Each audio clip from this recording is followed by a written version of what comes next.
Economics lecturer. Now हम start करेंगे आपकी बुक का फर्स्ट चैप्टर, फर्स्ट पार्ट का, जो कि माइक्रो इकोनॉमिक्स का है। चैप्टर फर्स्ट है आपका इंट्रोडक्शन ऑफ इकोनॉमिक्स। हालांकि ये चैप्टर आप 11th क्लास में पहले ऑलरेडी पढ़ चुके हो, इनकी बेसिक टर्म्स आपको पता है, फिर भी हम क्विकली रिकॉल कर लेंगे इन सारी चीज़ों को, ताकि जो भी आप भूले हो इतने गैप में वो सारी चीज़ें आपको रिकॉल हो जाए। तो चलिए हम स्टार्ट करते हैं आपका सबसे पहला इकोनॉमिक्स वर्ड की ओर चलते हैं। किसकी तरफ चलते हैं? इकोनॉमिक्स। ठीक है, इकोनॉमिक्स को हम हिंदी में कहते हैं अर्थशास्त्र। क्या बोला जाता है इकोनॉमिक्स को? अर्थशास्त्र। ठीक है, अर्थ यानी कि पैसा। ठीक है, जो कि इकोनॉमिक्स कौन सा वर्ड है? ग्रीक वर्ड है, जिसको इकोनोमिया कहा जाता है। क्या कहा जाता है? इकोनोमिया। यानी अर्थशास्त्र को सबसे पहले क्या नाम दिया गया था? इकोनोमिया। इकोनोमिया के बाद उसको नाम दिया गया इकोनॉमिक्स। ठीक है, इकोनोमिया का मतलब होता है हाउस होल्ड थिंग। ठीक है, घर की रोज की जरूरतों की चीजें, हाउस होल्ड थिंग। ठीक है, उसके बाद हम चलते हैं, मैं आपको एक एग्जाम्पल के थ्रू समझाना चाहूँगी। सबसे पहले मान लीजिए आपने 12th बहुत अच्छे मार्क्स से पास करी है एंड आपको आपके पेरेंट्स खुश होकर 1000 रुपये देते हैं। तो अब 1000 रुपये में आपको सबसे पहले तो ऑब्वियसली आपके फ्रेंड्स वो पार्टी आपके लिए मान लीजिए, फिर आप कुछ पैसा अपने ऊपर भी खर्च करना चाहोगे कि यार मेरे ऊपर भी खर्च करो, तो 3-4 ड्रेसेस आपको देना चाहोगे। उसके बाद आप आपके स्कूल स्टाफ हो या जो भी आपके टीचर्स हैं रिस्पेक्टेड, उनके लिए मिठाई लेना चाहोगे। ठीक है, तो अब आपके पास 1000 रुपये है, जिसमें आपको अपने फ्रेंड्स को पार्टी भी देनी है। पार्टी के लिए आपको उनको मूवी भी दिखानी है। उसके बाद कुछ पैसे आपको खुद के ऊपर खर्च करने हैं और आपके टीचर्स के लिए आपको मिठाई खरीदनी है। तो अब 1000 रुपये में इंसान क्या क्या करेगा? ठीक है, तो अब ऑब्वियस सी चीज़ें 1000 रुपये में अगर देखा जाए, अगर आप 5 स्टार होटल में जाते हो तो 1000 में सिर्फ एक इंसान का खर्चा होता है, तो वो पॉसिबल नहीं है। तो आप क्या करोगे? उनको 5 स्टार की जगह आप कहाँ ले जाओगे? चौपाटी पे ले जाओगे, तो वहाँ पे आपने थोड़ा पैसा बचा लिया। फिर जहाँ पे आप मल्टीप्लेक्स में मूवी देखने वाले थे, वहाँ आप एक नॉर्मल सिनेमा हॉल में जाके मूवी देख के आ जाओगे। जहाँ आपको आपके लिए 4 ड्रेसेस खरीदनी थी, वहाँ आप आपके लिए 1 ड्रेस खरीदोगे। उसके बाद बच्चे टीचर्स, तो जहाँ आपको 1 kg ले जाना था, आपने सोचा था, वहाँ आप उनके लिए पाव भर मिठाई ले जाओगे। ठीक है, तो इस तरह से आपने 1000 रुपये से आपकी सारी वॉन्ट्स को क्या किया? सेटिस्फाइड किया। ठीक है, तो इससे हमें पता चलता है कि हमारी वॉन्ट्स जो है वो क्या है? अनलिमिटेड है, और जो उसको कंप्लीट करने के लिए रिसोर्सेज हैं वो लिमिटेड हैं। ऑब्वियसली चीज़ है, ये सबसे पहले आती है वॉन्ट्स, जो कि क्या होती है? अनलिमिटेड, जो कि कभी पूरी होती ही नहीं है। आपकी जैसे एक बॉन्ड कंप्लीट होगी, आपकी दूसरी बॉन्ड हाथों हाथ ही स्टार्ट हो जाएगी। जस्ट लाइक आपके पास पहले साइकिल थी, आपने साइकिल सीख ली, आपने स्टैंडर्ड में आया, आपको स्कूटी चाहिए। स्कूटी भी अब आपको कैसी चाहिए? गियर वाली चाहिए। जैसे जैसे डेवलपमेंट होता जाता है, वैसे वैसे हमारी नीड्स, हमारी वॉन्ट्स क्या होती जाती है? बढ़ती जाती है। अगर मैं इस दुनिया के सबसे अमीर इंसान की भी बात करूँ, तो वो भी अपनी सारी वॉन्ट्स को कंप्लीट नहीं कर सकता। अगर वो अमीर इंसान है, वो बोलते पूरा इंडिया मुझे चाहिए, तो ये पॉसिबल है क्या कि हम पूरा इंडिया उसे दे दें? ये पॉसिबल नहीं है। फर्नीचर को देखा जाए तो फर्नीचर बनता किससे? लकड़ी से। तो लकड़ी हमारे पास क्या है? लिमिटेड है, लेकिन लकड़ी से बनता बहुत कुछ है। आजकल हमने इंटीरियर देखा है, बहुत सुंदर सुंदर इंटीरियर हो रहे हैं, तो सारे इंटीरियर जो है वो लकड़ी पे बेस है। लेकिन लकड़ी हमारे पास क्या है? लिमिटेड है।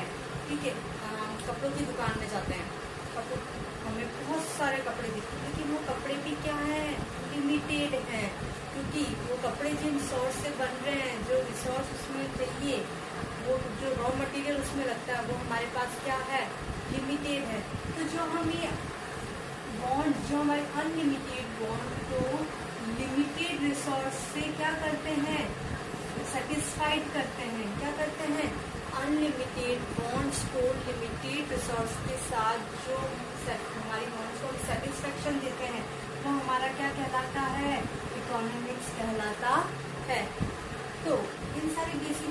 उसके बाद आपको पता चला होगा कि wants are unlimited and resources are limited. Clear? तो सबसे पहले अगर हम इसकी डिफाइन की तरफ चलते हैं, व्हाट इज इकोनॉमिक्स? ठीक है, it is a social science. Economics क्या है? एक सोशल साइंस है। It deals with the study of human behaviour, जो कि ह्यूमन इंसान के बिहेवियर पर स्टडी करता है। जो सोसाइटी में इंसान रहते हैं, ऑब्वियसली जो सोसाइटी में इंसान रहते हैं, कोई कंज्यूम कर रहा है, कोई प्रोडक्शन कर रहा है, कोई एक्सचेंज कर रहा है, कोई डिस्ट्रीब्यूशन कर रहा है। तो इन 4-5 चीज़ों पे हमारी जो इकोनॉमिक्स है वो पूरी टिकी हुई है। जैसे कि in the society, in process of, किस किस के प्रोसेस में? Production, consumption, exchange, distribution of goods and, इसका डिस्ट्रीब्यूशन हो रहा है goods and services with given resources. यहाँ पे रिसोर्सेज क्या हो गया हमारा? मनी हो गया। क्लियर? तो वो बोल रहा है जो हम प्रोडक्शन करते हैं, कंजप्शन करते हैं, एक्सचेंज करते हैं और डिस्ट्रीब्यूशन करते हैं गुड्स और सर्विसेज का विथ गिवन रिसोर्सेज। तो हमारे पास 5 चीज़ें हैं जो इम्पोर्टेंट है इसके अंदर। सबसे पहले ऑब्वियस चीज़, हम सोसाइटी में रहते हैं, हम सभी के सभी कंज्यूमर हैं। अभी मैं आपको पढ़ा रही हूँ, आप लोग मुझसे पढ़ाई कर रहे हो, तो आप इस स्टडी को क्या कर रहे हो? कंज्यूम कर रहे हो, ऑब्वियस चीज़ है। उसके बाद अगर प्रोडक्शन ही नहीं होगा तो कंज्यूम कहाँ से करोगे? ठीक है, अब प्रोडक्शन हो गया, हमने कंजप्शन कर लिया, लेकिन हमें क्या चाहिए? एक्सचेंज। ठीक है, उसके लिए एक्सचेंज होने के बाद हमें चाहिए उसका डिस्ट्रीब्यूशन। अगर हम किसी भी चीज़ का डिस्ट्रीब्यूशन नहीं करेंगे, प्रोडक्शन हो गया, प्रोडक्शन का अगर हम डिस्ट्रीब्यूशन नहीं करेंगे और डिस्ट्रीब्यूशन नहीं होगा, वो माल वहीं का वहीं पड़ा रहेगा, तो हम कंज्यूम कैसे करेंगे? और ये सारी जो चीज़ें होंगी, जो कंजप्शन है, जो प्रोडक्शन है, वो किससे होगा? गिवन रिसोर्सेज से होगा, क्योंकि रिसोर्सेज क्या है? लिमिटेड है। जैसे हमारे पास रिसोर्सेज था 1000 रुपीज़, कितना था? 1000 रुपीज़ था, जिससे हमने अपनी पूरी वॉन्ट्स को क्या किया था? सेटिस्फाइड किया था। क्लियर? अब आता है प्रोडक्शन। प्रोडक्शन में हमें 4 चीज़ें होना कंपल्सरी होती है। ऑब्वियस चीज़ है, प्रोडक्शन के लिए सबसे पहले हमें चाहिए लैंड। क्या चाहिए? लैंड। लैंड होगा तभी तो हम उसके ऊपर प्रोडक्शन करेंगे। लैंड के बाद उन प्रोडक्शन को करने के लिए हमें किसकी ज़रूरत होगी? लेबर, मजदूरों की ज़रूरत होगी। और मोस्ट इम्पोर्टेंट चीज़ कैपिटल, पैसा चाहिए हमें। ठीक है, और कैपिटल के बाद हमें चाहिए एंटरप्रेन्योरशिप। क्या चाहिए हमें? एक अच्छी टेक्नोलॉजी चाहिए या एक अच्छा ऑर्गेनाइजेशन चाहिए जो हमारा प्रोडक्शन को क्या कर सके? एनहेंस कर सके, हमारे प्रॉफिट को और ज़्यादा मैक्सिमाइज कर सके, ठीक है, हमारे प्रोडक्शन को बढ़ा सके। इसके बाद हम आगे बात करेंगे इसकी डिफरेंट डेफिनेशंस की। ठीक है, और क्योंकि इसके पहले ही ना इकोनॉमिक्स की डिफाइन बहुत जनों ने दिए, यानी बहुत सारे इकोनॉमिक्स थे जिन्होंने अलग अलग तरीके से अपने अपने तरीके से इस इकोनॉमिक्स को डिफाइन किया है। तो देखते हैं उन्होंने ओके नाउ आगे बढ़ते हैं। जैसा कि मैंने बताया था कि अलग अलग इकोनॉमिक्स ने इसे अलग अलग तरीके से डिफाइन किया था। तो मिस बारबरा वाटन कहती है where there are 6 economics there will be 7 opinion. यानी मिस बारबरा कहती है कि जहाँ पे 6 इकोनॉमिक्स इकट्ठा होते हैं, वहाँ पे सामने कितने निकल के आते हैं? 7 ओपिनियन सामने निकल के आते हैं। अगर हम साधारण सी भाषा में अगर मैं आपको समझाना चाहूँ, जहाँ 4 औरतें इकट्ठा हुई वहाँ 10 बातें निकल के आएगी। वही चीज़ इन्होंने बोली है कि जहाँ पे 6 इकोनॉमिक्स कलेक्ट हो जाएंगे, वहाँ पे उनकी कितने ओपिनियन निकल के आएंगे? 7 ओपिनियन निकल कर आएंगे। ठीक है, जस्ट लाइक मैंने आपको पढ़ाया है। ठीक है, तो अगर आपकी क्लास में रिव्यू लिया जाए कि भाई किसको कैसा लगा, तो आपकी क्लास में स्ट्रेंथ है, अभी मान लो 5 जन की स्ट्रेंथ है। 5 जन की स्ट्रेंथ में एक जन बोलेगा हाँ समझ में आया, एक जन बोलेगा नहीं मुझे बिल्कुल भी समझ में नहीं आएगा, तीसरा बोलेगा हाँ समझ में भी आया और नहीं भी, तो जो बोलेगा नहीं यार ठीक है 1-2 लेक्चर और लेके देखते हैं, पांचवा बोलेगा देख भाई मैं तो सेटिस्फाइड हूँ। ठीक है, तो इसी तरह 7 से 8 ओपिनियन हमारे सामने आ गए। ठीक है, उसी तरह से जहाँ पे मिस बारबरा कह रही है कि जहाँ पे 6 इकोनॉमिक्स इकट्ठा हो जाएंगे वहाँ पे कितने ओपिनियन आएंगे? 7 ओपिनियन निकल कर आएंगे। ठीक है, तो इसी तरह से हम डेफिनेशन की ओर चलते हैं। तो इन डेफिनेशन को हमने 5 भागों में कैटेगराइज किया है। फर्स्ट है वेल्थ सेंटर्ड इकोनॉमिक्स, सेकेंड है वेलफेयर सेंटर्ड इकोनॉमी, थर्ड है स्कैरसिटी सेंटर्ड इकोनॉमिक्स, फोर्थ है वांटलेसनेस और फिफ्थ है डेवलपमेंट बेस्ड इकोनॉमिक्स। ठीक है, वेल्थ सेंटर्ड आप सबको पता है किसने दी थी ये, ऑब्वियसली एडम स्मिथ, जो कि कौन है, एडम स्मिथ कौन है, एडम स्मिथ कौन है ये है father of economics, father of economics. ठीक है, ये वो इंसान है जिन्होंने सबसे पहले इकोनॉमिक्स को डिफाइन किया था और इकोनॉमिक्स को किस वर्ड के साथ जोड़ा था, वेल्थ, वेल्थ यानी पैसा। ठीक है, जिन्होंने इकोनॉमिक्स को फर्स्ट टाइम पैसे वर्ड के साथ जोड़ा था। ठीक है, ये तो दी थी हमें एडम स्मिथ ने। ठीक है, उसके बाद आती है welfare centred. Welfare centred professor Marshall ने दिया था, प्रोफेसर मार्शल, जो कि प्रोफेसर मार्शल का कहना था कि सब कुछ दुनिया में पैसा नहीं होता है, दुनिया में क्या जरूरी है, वेलफेयर, लोगों का क्या होना चाहिए, ह्यूमन वेलफेयर। उन्होंने वेलफेयर पे फोकस किया था। देन आते हैं इसकी आलोचना करते हुए प्रोफेसर रॉबिन्स। रॉबिन्स कहते हैं कि जो इकोनॉमिक्स है, जो हमारा अर्थशास्त्र, वो स्कैरसिटी सेंटर है, यानी वो बोलता है वांट्स जो हैं वो अनलिमिटेड है एंड जो हमारे पास रिसोर्सेज हैं वो लिमिटेड है, यानी चॉइस मेकिंग। हमें चॉइस करना है कि हमारे पास चॉइस मेकिंग का प्रॉब्लम आता है कि हम किस चीज़ को पहले प्रेफरेंस दें और किस चीज़ को बाद में प्रेफरेंस दें। क्यों? क्योंकि हमारे पास रिसोर्स क्या है, लिमिटेड, और वांट्स जो है अनलिमिटेड है। तो हम कौन सी वांट्स को पहले लें और कौन सी वांट्स को बाद में कंप्लीट करें। ठीक है, फिर आते हैं हमारे पास फोर्थ जो है प्रोफेसर जेके मेहता।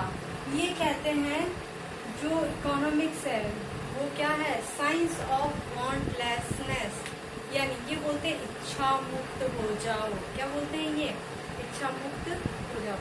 ऑब्वियस चीज़ है, आज की दुनिया में ये इम्पॉसिबल चीज़ है कि हम इच्छा मुक्त हो जाएं, हम वांटलेसनेस हो जाए, हमारी कोई वांट ही ना रही हो। ठीक है, उसके बाद आते हैं डेवलपमेंट, जो कि हमें दिया था प्रोफेसर पॉल ए सैमुअल्सन ने। ठीक है, इन्होंने डेवलपमेंट पेज पे दिया था। इन्होंने कहा था अर्थशास्त्र वो होना चाहिए, अर्थशास्त्र में ऐसी क्रियाएं होनी चाहिए जिससे क्या हो, कंट्री का डेवलपमेंट हो, पैसा तो आए, वेलफेयर भी हो, लेकिन उसके साथ क्या हो, देश का वेलफेयर होना और डेवलपमेंट होना कंपलसरी है। ठीक है, तो अब हम इन्हें डिटेल्स में जानेंगे कि इन्होंने कब कौन सी बुक में अपनी कौन सी डिफाइन को पब्लिश किया था, तो उस हिसाब से मैं आपको 1 बाय 1 बताती जाऊंगी। ठीक है,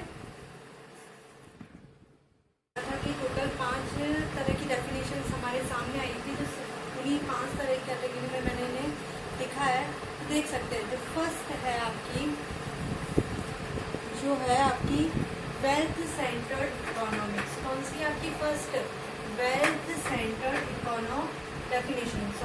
वेल्थ सेंटर्ड डेफिनेशन। क्या है इसकी definition, economics is the science of wealth. Economics कौन सा साइंस है, यानी अर्थशास्त्र पैसों का विज्ञान है, यानी दुनिया में जितनी भी चीजें हो रही है, क्या हो रही है, सारी सब कुछ पैसे पे डिपेंड करती है। ये किसने कहा था, professor Adam Smith. Professor Adam Smith को हम फादर ऑफ इकोनॉमिक्स भी कहते हैं। ये कौन है, father of economics.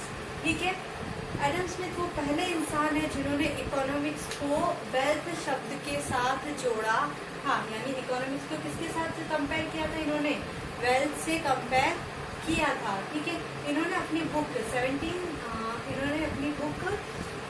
N inquiry into the nature and causes of wealth of nation in 1776 में जो पब्लिश हुई थी, उसमें इस डिफाइन को डिस्क्राइब किया था। उनका कहना है कि economics is the science of wealth, यानी जो जो अर्थशास्त्र है वो पैसों का विज्ञान है।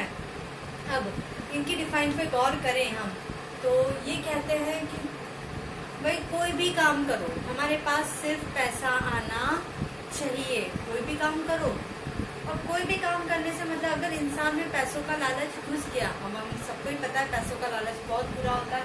अगर इंसान में पैसों का लालच घुस गया तो इंसान को पैसे से ही आने से मतलब है, तो इंसान चोरी करेगा, डकैती करेगा, खून करेगा, मर्डर करेगा, क्योंकि उसे सिर्फ किससे मतलब है?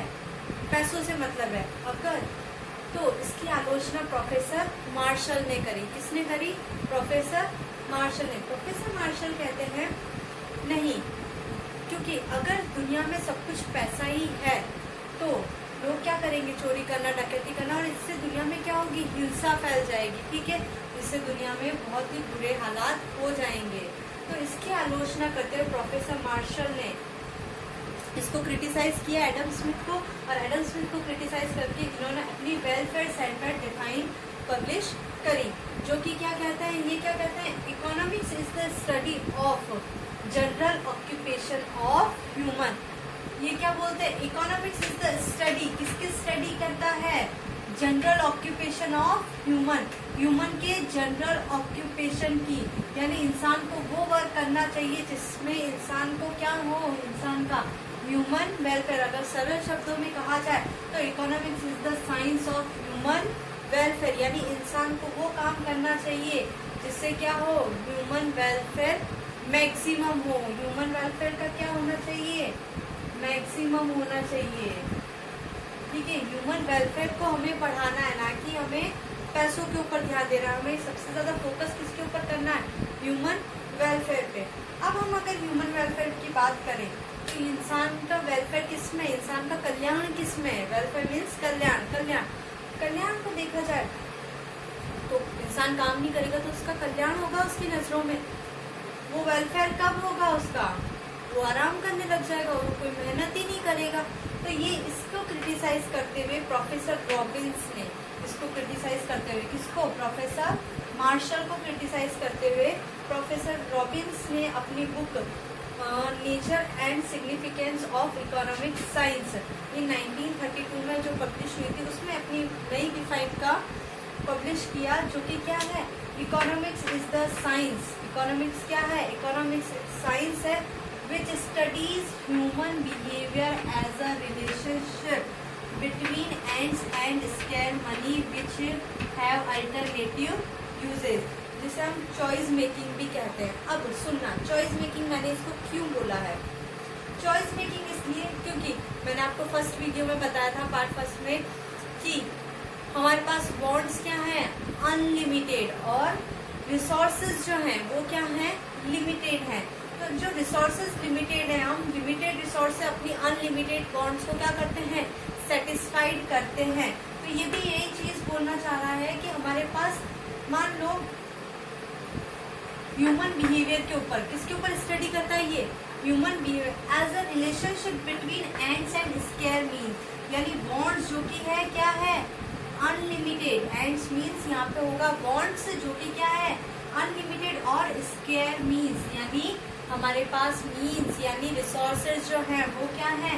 लिमिटेड। तो इन दोनों के बीच के रिलेशन को बताता है कि विच हैव अल्टरनेटिव यूजेस, यानी अगर हम बॉन्ड्स देखें तो बॉन्ड्स मेरी है, मुझे बहुत सारा फर्नीचर बनवाना है। ठीक है, बहुत सारे फर्नीचर में मुझे चेयर भी बनवानी है, मुझे टेबल भी बनवानी है, मुझे सोफा भी बनवाना है, मुझे कबाड़ भी बनवाने, मुझे अलमीरा बनवानी है, मुझे ड्रेसिंग बनवाना है, मुझे डाइनिंग टेबल बनवानी है, मुझे किचन में पूरा फर्नीचर करवाना है। ठीक है, लेकिन जो लकड़ी है, अब एक ही एंड्स के, बॉन्ड्स के अल्टरनेटिव यूज हो गए, लेकिन उन अल्टरनेटिव यूज में से मैं सबसे पहले किससे प्रेफरेंस दूंगी? सबसे पहले मैं इतनी सारी बॉन्ड्स में से किसको चॉइस करूंगी? ठीक है, वैसे ही अगर मैं मिल्क का एग्जांपल दूं आपके सामने, ठीक है, तो मिल्क है, मिल्क से हम क्या क्या बना सकते हैं? हम कर्ड बना सकते हैं। ठीक है, दही बन जाएगी हमारी, मिल्क शेक बनेगा हमारा, ठीक है, केक बन जाएगा। तो अब हमारे पास चॉइस है कि सबसे पहले मुझे नीड किस चीज की है। अब मिल्क मेरे पास एंड है जो कि क्या है? लिमिटेड है। ये मेरी बॉन्ड है जो कि क्या है? अब ये मिल्क तो क्या होगा, लिमिटेड रिसोर्स है यानी स्कैर रिसोर्स, लेकिन इसके यूजेस क्या हैं, अल्टरनेटिव। इसके यूजेस क्या है, अल्टरनेटिव से हम बहुत सारी चीजें बना सकते हैं, टी भी बन जाएगी इससे, ठीक है। तब इन चॉइस में से मैं सबसे पहले प्रीफर किसको दूंगी, किसको अपनी पहली चॉइस बनाऊंगी, ठीक है। तो इसलिए इसको क्या बोला जाता है, चॉइस मेकिंग, क्योंकि इसमें हमें चुनना पड़ता है। क्या करना पड़ता है, इसमें हमें बहुत सारी चॉइसेस में से किसी एक को क्या करना पड़ता है, चुनना पड़ता है, इसलिए हमें इसको बोलते हैं चॉइस मेकिंग डेफिनेशन, ठीक है। जिसके अल्टरनेटिव यूज है, जैसे किसने दिया है, प्रोफेसर रॉबिन्स ने कहा है। फिर आते हैं प्रोफेसर जेके मेहता। इन्होंने प्रोफेसर रॉबिन्स के इस कंसेप्ट को क्रिटिसाइज करते हुए कहा है, जेके मेहता हमारे इंडियन इकोनॉमिस्ट हैं, ठीक है। जेके मेहता कहते हैं ये जो जितनी भी सोसाइटी में प्रॉब्लम्स क्रिएट हो रही है वो सारी किन की वजह से हो रही है, सारी प्रॉब्लम की जड़ कौन है, सारी प्रॉब्लम की जड़ क्या है, बॉन्ड्स। क्या है सारी प्रॉब्लम की जड़, बॉन्ड्स, जो कि क्या है, अनलिमिटेड, ठीक है। ये बोलते हैं कि भाई बॉन्डलेसनेस हो जाओ, अपनी इच्छा को मार दो, इच्छाओं को क्या कर दो, खत्म कर दो, बॉन्डलेसनेस, इच्छा मुक्त हो जाओ, इच्छा रहित हो जाओ। तो ये क्या कहते हैं, देखिए, economics is a science. Economics क्या है, इकोनॉमिक्स वह विज्ञान है विच स्टडीज, जो इंसान के ह्यूमन बिहेवियर की स्टडी करता है, किसके बीच में, मीन्स टू एंड बॉन्डलेसनेस। क्या हो जाए, जो मीन्स है हमारे स्केयर मीन्स हैं, उनको हमें क्या करना है, बॉन्ड को बिल्कुल ही खत्म कर देना है, यानी हमें बॉन्डलेस, इच्छा मुक्त हो जाना है, ठीक है। ये हमारा कहना है प्रोफेसर जेके मेहता का, लेकिन इन्हें भी क्रिटिसाइज किया गया, ठीक है। अब आप बोलोगे इन्हें क्यों क्रिटिसाइज किया गया, ये तो इच्छा हो रही, तो अब सुनना, आज की दुनिया में कोई साधु परमात्मा नहीं है जो अपनी इच्छाओं को मार दे। अगर मेरा कहना चाहे तो मेरा मानना है कि जो साधु संत है वो भी कब तपस्या करते हैं, उन्हें भी भगवान से कुछ ना कुछ चाहिए होता है, तब जाके वो तपस्या करते हैं और अपने सारी जो बॉन्ड्स को है वो त्याग करते हैं, लेकिन कहीं ना कहीं उनके भी मन में एक बॉन्ड रहती है।